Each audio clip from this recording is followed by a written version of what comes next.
শীতের সময় তো সবাই পিঠে পুলি খেতে ভালোবাসে।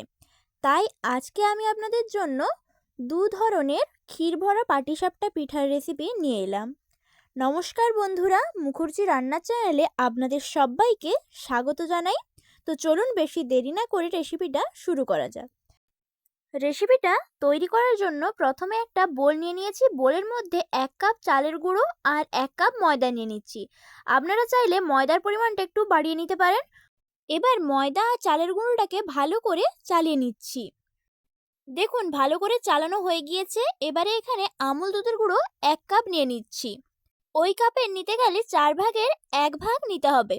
এবারে ওই কাপেরই 3 ভাগের 1 ভাগ চিনি নিয়ে নিলাম। তারপরে ভালো করে সব কিছু মিশিয়ে দিয়ে এর মধ্যে স্বাদ অনুযায়ী নুন দিয়ে দিলাম। নুনটাকেও ভালো করে মিশিয়ে নিলাম। তারপরে অল্প অল্প করে জল দিয়ে দিচ্ছি।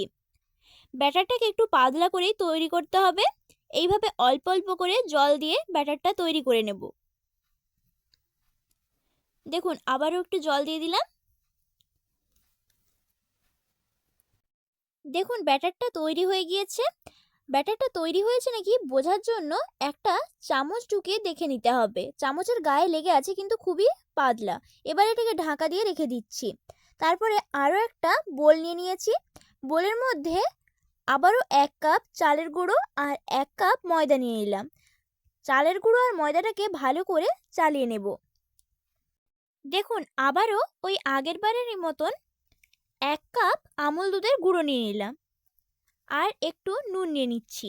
সব কিছুকে ভালো করে হ্যান্ড উইচের সাহায্যে মিশিয়ে নেব। মেশানো হয়ে গেলে এবারে আর চিনি দেব না। এবারে খেজুর গুড় দিয়ে দিচ্ছি। আমি খেজুর গুড়টাকে আগে থেকে একটু জলের মধ্যে ফুটিয়ে নিয়েছিলাম। এবারে খেজুর গুড়টাকে ভালো করে সব শুকনো উপকরণের সঙ্গে মিশে নিচ্ছি। দেখুন আবারও 1 কাপ খেজুর গুড় দিয়ে দিলাম। এবারে 1 কাপ জল দিয়ে দিচ্ছি। এইভাবে জলটা দিয়ে ভালো করে হ্যান্ড উইচের সাহায্যে মিশিয়ে নেব। দেখুন এটাকেও আগের বারের ব্যাটারের মতনই তৈরি করে নিয়েছি। এইভাবে ভালো করে ফ্যাটানো হয়ে গেলে এটাকেও ঢাকা দিয়ে রেখে দিচ্ছি। এদিকে একটা কড়া নিয়ে নিয়েছি। কড়ার মধ্যে 1/2 লিটার দুধ দিয়ে দিচ্ছি।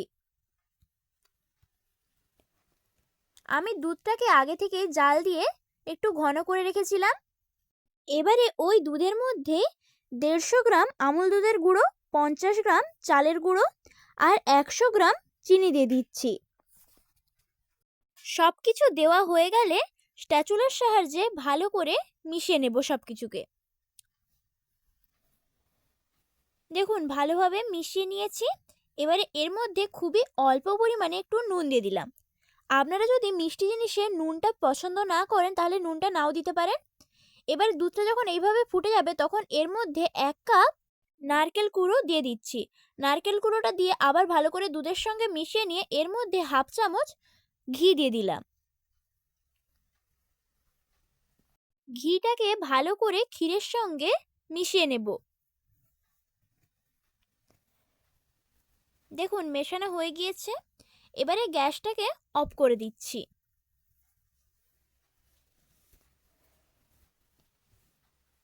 এবারে এই ব্যাটারটা ঢাকা খুলে আবারও ভালো করে মিশিয়ে নিচ্ছি। আর এদিকে একটা প্যানি বসিয়ে নিয়েছি। প্যানের মধ্যে ভালো করে তেল ব্রাশ করে নিলাম। তারপর 1 চামচ ব্যাটার নিয়ে এর মধ্যে দিয়ে দিচ্ছি। দেখুন ব্যাটারটাকে দিয়ে দিলাম। তারপরে প্যানিটাকে এইভাবে গোল করে ঘুরে নিচ্ছি যাতে ব্যাটারটা পুরো গোলভাবে পুরো প্যানের মধ্যে ছড়িয়ে যায়। দেখুন উপরটা যখন এইভাবে শুকিয়ে যাবে তখন এর মধ্যে ক্ষীরটা দিয়ে দিচ্ছি। এইভাবে ভালো করে ক্ষীরটা দিয়ে দিলাম। তারপর একটা স্প্যাচুলার সাহায্যে এইভাবে গোল করে মুড়ে নিচ্ছি। দেখুন কত সুন্দর দেখতে লাগছে। এইভাবে যখন ভাজা হয়ে যাবে তখন এটাকে একটা পাত্রের মধ্যে নামিয়ে নেব। দেখুন এবারে চিনির পাটিসাপটাটা তৈরি করে নিচ্ছি। চিনির পাটিসাপটাটা তৈরি করার জন্য এই সাদা ব্যাটারটাকে এর মধ্যে দিয়ে দিলাম 1 চামচ।